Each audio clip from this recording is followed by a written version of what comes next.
Flutter के अंदर आप लोगों ने नोट किया होगा कि हर विजेट के अंदर एक प्रॉपर्टी होती है की के नाम से। ठीक है, तो आखिर ये क्या है, इसको क्यों यूज़ किया जाता है, आज हम इसको डिस्कस करने वाले हैं।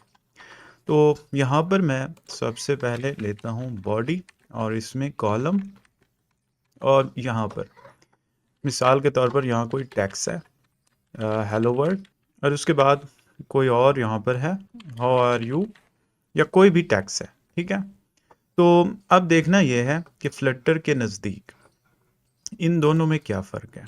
तो फ्लटर के नज़दीक इन दोनों में कोई भी फ़र्क नहीं है, ये दोनों सेम चीज़ें हैं।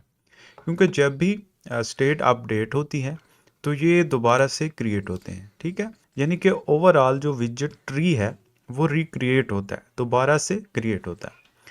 तो उसे नहीं पता, फ्लटर को अब नहीं पता कि ये टैक्स और ये टैक्स इनमें क्या डिफरेंस है। इसके नज़दीक ये दोनों बराबर हैं, दोनों एक जैसी चीज़ें ही हैं। तो आखिर कोई तो ऐसी चीज़ होगी जो इनके दरमियान फ़र्क बताएगी, यानी कि इनकी पहचान बनेगी। अब ये जो टैक्स है इसकी कोई पहचान तो होनी चाहिए, इसकी कोई पहचान होनी चाहिए, यानी कि एक दूसरे से ये कैसे मुख्तलिफ हैं। तो फ्लटर को कैसे पता चलेगा कि इनकी शनाख्त क्या है, इनकी पहचान क्या है। तो वो हम की मदद से देते हैं इन्हें। तो की बेसिकली 3-4 किस्म की इसमें होती हैं, तो हम देखने वाले हैं यहाँ पर की। तो इसको हम दे सकते हैं वैल्यू की। ठीक है, तो अब हम यहाँ पर इसमें कोई वैल्यू स्ट्रिंग में दे सकते हैं या फिर इंटीजर में भी देना चाहें तो दे सकते हैं। मसलन मैं आइटम 1 इसको देता हूँ। ठीक है, और इसको मैं की देता हूँ वैल्यू की आइटम 2। ठीक है, तो अब ये इनकी पहचान बन चुकी है, वैल्यू की 1 और वैल्यू की 2। अब जब भी स्टेट अपडेट होगी, कुछ भी होगा रन टाइम के ऊपर, और ये जो विजेट ट्री है ये अगर दोबारा से क्रिएट हो यानी रिक्रिएट होगा, तो फ्लटर को फिर भी पता होगा कि ये वही विजेट है। यानी कि फ्लटर को हम एक पहचान बता रहे हैं कि ये हमारा आइटम 1 है, ये आइटम 2 है। तो टेक्स्ट उसमें जो भी हो वो फ़र्क नहीं पड़ता, वो तो चेंज होता रहता है। यानी कि स्टेट जब अपडेट होती है तो टेक्स्ट हो सकता है चेंज हो, लेकिन मेन चीज़ होती है ये की। तो आइटम 1 का मतलब है यही वाला टेक्स्ट। अगली बार जब रिक्रिएट होगा विजेट तो उसमें इसकी पहचान बरकरार रहेगी, वो इसी को लेकर चलेगा। ठीक है, तो ये होता है वैल्यू की।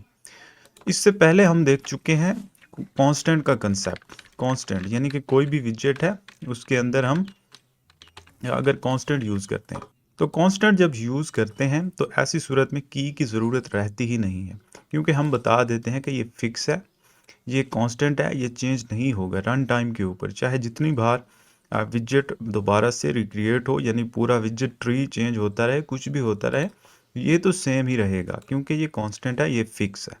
ठीक है, तो बात तब आती है जब कांस्टेंट ना हो, यानी कि कोई यहाँ पर ऐसी वैल्यू हो जिसने चेंज होना हो रन टाइम के ऊपर, तो वहाँ पर की का यूज़ करते हैं। ठीक है, अगर फिक्स वैल्यू है जिसने चेंज नहीं होना तो कांस्टेंट यूज़ करें और जान छुड़ाएं। ठीक है, तो अगर कोई ऐसी वैल्यू है जिसने रन टाइम के ऊपर चेंज होना है, यानी कि स्टेट अपडेट होनी है, अब ये टैक्स है, रन टाइम के ऊपर इसकी स्टेट अपडेट होनी है, इसमें कोई चेंज आनी है, तो तब इसको यहाँ पर की यूज़ करें।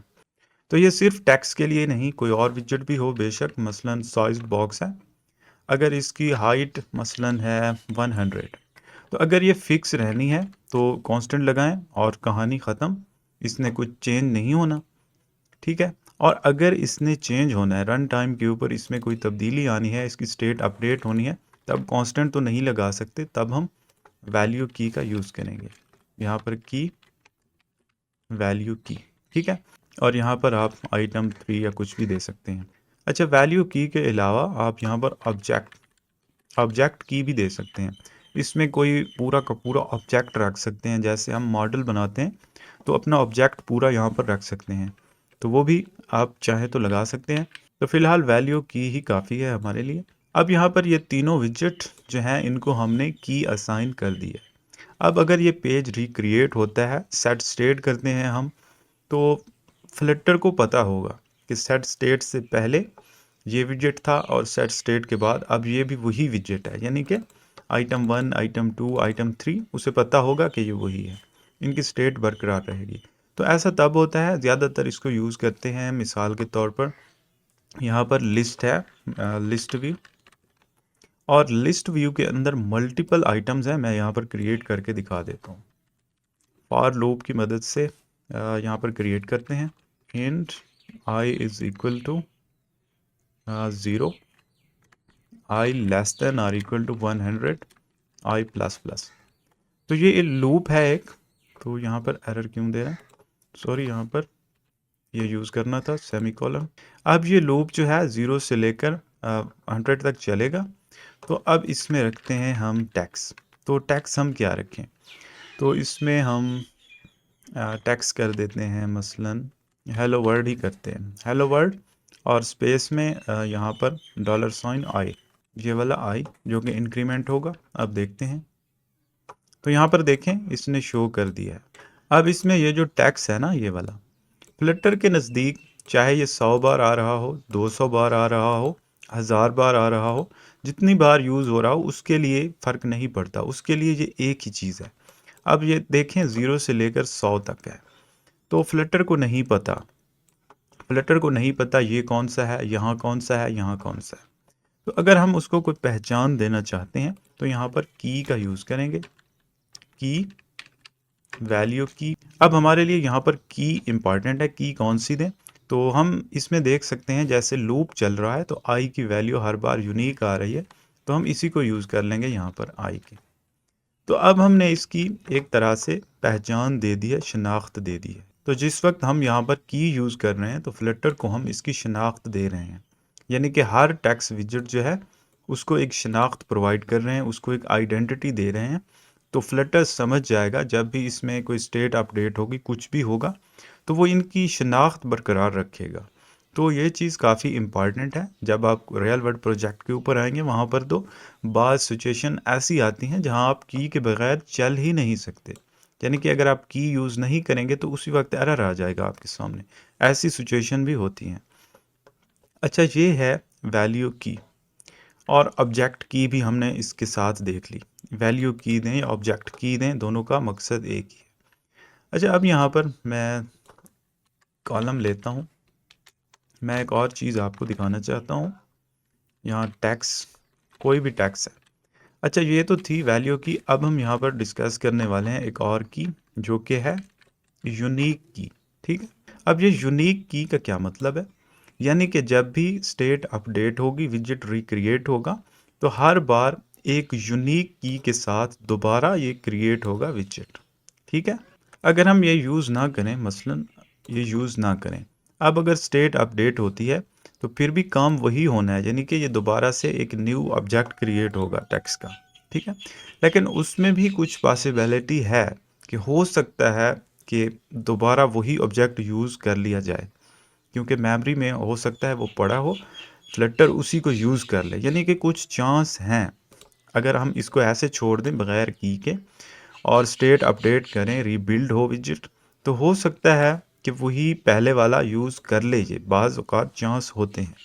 लेकिन जब यूनिक की लग जाती हैं यहाँ पर, यानी कि यूनिक, यूनिक की जब लग गई तो तब कोई चांस ही नहीं है कि ये पहले वाले ऑब्जेक्ट को यूज़ करे। ये हर बार न्यू, यानी कि ये वाला विजेट जो है हर बार बिल्कुल एक फ्रेश और न्यू बनकर आएगा हमारे सामने।